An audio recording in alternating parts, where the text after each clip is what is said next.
हैया देखियो सब हमरा दोसर नातिन भेल हँ। एगो छलाहे फेर नातिन भेल हँ। ओकर हैया कपड़ा देखबै छी। हमरा सबके बच्चाके बेरमे तऽ साड़ी फाड़ि कऽ दै छलिए हँ। पैसो नहि छलै आ ईसब छलैहो नहि ओहि जमानामे। आ पैसा कतऽसँ एकटा जे एतेक करितिए। आबक लोक भगवती देबो केलखिन हँ तऽ मोनो छै, भरि दिना ऑर्डर अबिते रहै छै।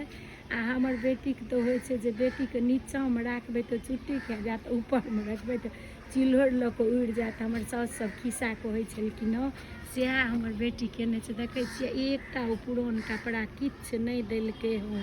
ओ सबटा देतै नया कपड़ा, नया देलकै हँ। कम्बल सब सबटा कम्बले दऽ देलकै हँ, बुझलिए ने। ओकरा बहुत नीक लागै छै। ओ कहै छै हमरा बहुत भाग्यसँ बेटी भेलौ। अहूँ सब आशीर्वाद दियौ जे ओसब लक्ष्मी सरस्वती दुनू बहिन बनल रहै आ मनुख होइ जाइ। बेटे भेने थोड़े होइ छै, कुकुरे बानर बेटा भऽ जाइ छै तऽ कोनो बेटो लए कऽ नहि कोनो काज होइ छै।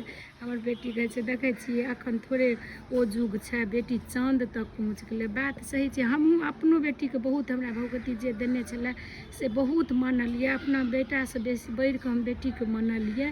तहिना हमर बेटीके होइ छै जे बेटी सबके माथेपर राखी आ भगवती अहाँसब दै दियौ आशीर्वाद, खूब भाग्यशाली ओसब रहै जाइ आ नीक बच्चा बनै जाइ।